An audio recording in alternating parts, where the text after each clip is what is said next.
નમસ્કાર મિત્રો, ગુજરાત પોકેટ ચેનલમાં તમારું સ્વાગત છે। દેશ દુનિયા અને ગુજરાતના તાજા મોટા અને સૌથી મહત્વના સમાચાર જાણીએ તે પહેલા ચેનલમાં નવા હોય તો ચેનલને જરૂરથી સબસ્ક્રાઇબ કરી લેજો, જેથી તમને આવા સમાચારની અપડેટ મળતી રહે।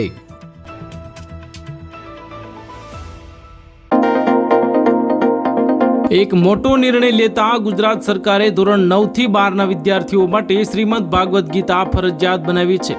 આ નિયમ ગુજરાતી, હિન્દી, અંગ્રેજી અને ઉર્દુ માધ્યમની શાળાઓમાં પણ લાગુ પડશે। સરકારનું કહેવું છે કે આ પગલું રાષ્ટ્રીય શિક્ષણ નીતિ 2020 હેઠળ લેવામાં આવ્યું છે, જેનો હેતુ વિદ્યાર્થીઓને ગીતાના નૈતિક અને આધ્યાત્મિક ઉપદેશો સાથે જોડવાનો છે। ગુજરાત માધ્યમિક અને ઉચ્ચતર માધ્યમિક શિક્ષણ બોર્ડ એટલે કે GSSHEB એ શૈક્ષણિક વર્ષથી જે ધોરણ 9 થી 12 સુધીના પ્રથમ ભાષાના પાઠ્યપુસ્તકોમાં ગીતાના મૂલ્ય આધારિત અધ્યાયનો સમાવેશ કર્યો છે। ગુજરાતના આ વર્ષના અંત સુધીમાં યોજાનારી સ્થાનિક સ્વરાજ્યની ચૂંટણીઓને ધ્યાને રાખીને તમામ રાજકીય પાર્ટીઓ પોતપોતાની રીતે તૈયારીઓ કરી રહી છે। ત્યારે ગુજરાતમાં ત્રીજી પાર્ટી તરીકે ઉભરી રહેલી આમ આદમી પાર્ટીએ પણ સ્થાનિક સ્વરાજ્યની ચૂંટણીમાં એકલા હાથે ઝંપલાવવાનું નક્કી કર્યું છે। આમ આદમી પાર્ટીમાં જે પાર્ટીએ કરેલી તેની તૈયારીઓ તેજ કરતા સ્પષ્ટ કર્યું છે કે આ વખતે તે કોઈ પણ ગઠબંધન વિના ગુજરાતમાં સ્થાનિક સ્વરાજ્યની ચૂંટણી લડશે। પાર્ટીના ગુજરાત પ્રદેશ પ્રમુખ ઈસુદાન ગઢવીએ આ અંગે સોમવારે જાહેરાત કરી હતી કે આમ આદમી પાર્ટી કોઈ કોંગ્રેસ સાથે કોઈ ગઠબંધન કરશે નહીં। ગુજરાતમાં છેલ્લા કેટલાક દિવસોથી અમુક જિલ્લામાં રાસાયણિક ખાતર ખરીદવા માટે વેચાણ કેન્દ્રો પર ખેડૂતો લાઈનો લગાવી રહ્યા છે। ખાસ કરીને છોટાઉદેપુર, દાહોદ વગેરે જિલ્લાઓમાં લાંબી કતારો જોવા મળે છે। પરિસ્થિતિને થાળે પાડવા રાજ્ય સરકારે એક ટેલિફોન હેલ્પલાઇન નંબર ચાલુ કરી છે અને ખાતરની જ સ્થિતિ પર નજર રાખવા માટે જિલ્લા અને તાલુકા કક્ષાએ કંટ્રોલ રૂમ શરૂ કર્યા છે અને ખેડૂતોને સૂચન કર્યું છે કે ખાતરને લગતી ફરિયાદો કે રજૂઆતો આ હેલ્પલાઇન કે કંટ્રોલ રૂમ મારફતે સરકારને રજૂઆત કરે અને સાથે જ ખાતરના વેચાણમાં કોઈ ગેરરીતિઓ આચરાતી હોય તો તેને ડામવાના ઉદ્દેશી સરકારે અધિકારીઓને 64 ટીમોની કામે લગાડી છે। હવામાન નિષ્ણાત અંબાલાલ પટેલે ઓગસ્ટમાં સારા વરસાદની આગાહી કરી છે અને તેમની આગાહી મુજબ ઓગસ્ટ મહિનામાં વરસાદ ભૂકા બોલાવશે। તેમના જણાવ્યા અનુસાર 15મી ઓગસ્ટથી દેશભરમાં ચોમાસું સક્રિય થશે અને ચોમાસું સક્રિય થતાં દેશમાં ઘણા ભાગોમાં વરસાદ થવાની શક્યતા છે। અરબ સાગરમાં સાયક્લોનની સર્ક્યુલેશનના કારણે અરબ સાગર પર સક્રિય થશે અને 22 ઓગસ્ટ સુધી દક્ષિણ સૌરાષ્ટ્રના ભાગોમાં ભારે વરસાદ થવાની શક્યતા છે। હવામાન નિષ્ણાત અંબાલાલ પટેલે જણાવ્યું છે કે હાલમાં વરસાદી ઝાપટા રહેશે અને 12 ઓગસ્ટ સુધી વરસાદી ઝાપટા વધવાની શક્યતા રહેશે। 19 થી 22માં પણ રાજ્યના ઘણા ભાગોમાં વરસાદી થવાની શક્યતા છે। અમરેલી જિલ્લામાં આ વર્ષે ચોમાસાની સિઝનમાં ઓછો વરસાદ થવાના પગલે હાલમાં ખેતરમાં ઉભેલા પાકને બચાવવા માટે ખેડૂતોને બોર કે કૂવામાંથી સિંચાઈ કરી પાણી આપવું પડી રહ્યું છે અને તેને બીજી બાજુ ખેતીવાડી માટે વીજ પાવર સપ્લાય 8 કલાકનો હોવાથી ખેડૂતોને પૂરતી વીજળી ન મળવાને કારણે પાક સુકાઈ જવાની ભીતિ સર્જાય છે। ત્યારે હવે આ ગંભીર સમસ્યા અંગે ભાજપના આગેવાન અને જિલ્લા ભાજપના અધ્યક્ષ અતુલ કાનાણી દ્વારા જે ગુજરાત રાજ્યના મુખ્યમંત્રી ભૂપેન્દ્ર પટેલને પત્ર લખી અને ખેડૂતના હિતમાં ખેતી માટે 8 કલાકના બદલે 10 કલાક વીજળી પુરવઠો આપવાની માંગ કરવામાં આવી છે।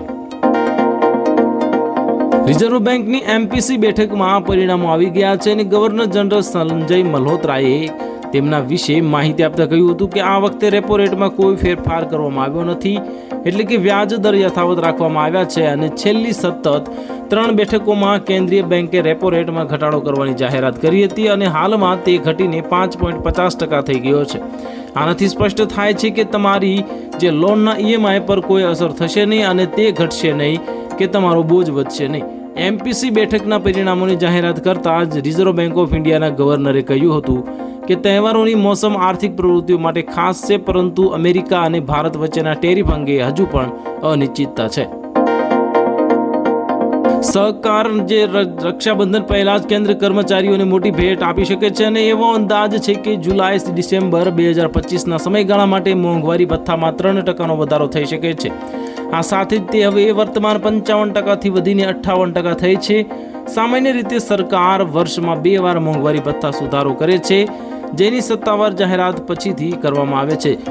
સાતમું પગાર પંચ 31 ડિસેમ્બર 2025ના રોજ સમાપ્ત થઈ રહ્યું છે અને જે હવે 1 જાન્યુઆરી 2016થી અમલમાં આવ્યું હતું. હવે બધા 8મા પગાર પંચની રાહ જોઈને બેઠા છે, જે 1 જાન્યુઆરી 2026થી લાગુ થવાની છે. વોટ્સએપ અને સોશિયલ મીડિયા પર એક મેસેજ વધુને વધુ વાયરલ થઈ રહ્યો છે, જેના કારણે સામાન્ય લોકોમાં મૂંઝવણ અને ગભરાટ ફેલાયો છે. આ મેસેજમાં દાવો કરવામાં આવ્યો છે કે રિઝર્વ બેંક ઓફ ઇન્ડિયાએ બેંકોને સપ્ટેમ્બર 2025 સુધીમાં એટીએમમાંથી 500 રૂપિયાની નોટો ઉપાડવાનું બંધ કરવામાં આવ્યું છે અને બધી બેંકોને ધીમે ધીમે એટીએમમાંથી તેને દૂર કરવાની સૂચના આપવામાં આવી છે. એટલું જ નહીં, એવી પણ સલાહ આપવામાં આવી છે કે લોકોએ તેમની પાસે રહેલી 500 રૂપિયાની નોટો ખર્ચ કરવી જોઈએ અથવા તો બદલવી જોઈએ, કારણ કે તે પછી અમાન્ય થઈ જશે. અમેરિકા દ્વારા ભારત પર લાદવામાં આવેલા 25% ટેરિફ અને રશિયન તેલ અને શસ્ત્રો ખરીદવા પર સંભવિત ગૌણ પ્રતિબંધે જે દેશની ઉર્જા સંરક્ષણને જે ઊંડા સંકટમાં મૂકી દીધી છે અને આને કારણે જ ભારતના વાર્ષિક તેલ આયાત બિલમાં 9 થી 11 અબજ જે ડોલરનો વધારો થઈ શકે છે અને એટલે કે લગભગ 9.60 લાખ કરોડ રૂપિયાનો સીધો ફટકો પડશે. નિષ્ણાતોના મતો મુજબ જો ભારતે રશિયન તેલ ખરીદવાનું બંધ કરવું પડે તો તેણે પ્રતિ બેરલ લગભગ $5 વધુ ચૂકવવા પડશે. ભારત દરરોજ લગભગ 1.8 મિલિયન બેરલ રશિયન તેલ આયાત કરે છે. આનો અર્થ એ છે કે દેશનું તેલ આયાત બિલ 9 થી 11 બિલિયન ડોલર સુધી વધી શકે છે. જો વૈશ્વિક તેલના ભાવ વધુ વધે તો આ ખર્ચ પણ વધુ વધી શકે છે. વરસાદ ખેંચાતા ગુજરાત સરકારે સૌરાષ્ટ્રના ખેડૂતોને ખુશ કરવા માટે અનેક મોટી જાહેરાતો કરી છે અને કેબિનેટ બેઠક બાદ પ્રવક્તા મંત્રી ઋષિકેશ પટેલે જણાવ્યું હતું કે સૌરાષ્ટ્રના નાગરિકો અને ખેડૂતોને સૌની યોજના મારફતે નર્મદાનું વધારાનું પાણી અપાશે અને આ સાથે જ સૌરાષ્ટ્રના 11 જિલ્લાઓમાં ખેતી માટે વીજળીનો પુરવઠો પણ જે 8 કલાકથી વધીને 10 કલાક કરવામાં આવશે અને આ નિર્ણયથી જ ખેડૂતોમાં એક નવી આશા જાગી છે.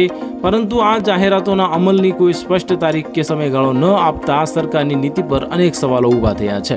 તો હાલ માટે આટલું જ. મળીશું નવી અપડેટ સાથે. જો તમને અમારા વિડીયો પસંદ આવતા હોય તો વિડીયોને લાઇક કરી દેજો, ચેનલને સબસ્ક્રાઇબ કરી બાજુમાં આવેલા બેલ આઇકનને દબાવી દો, જેથી તમને આવા સમાચારની અપડેટ મળતી રહે.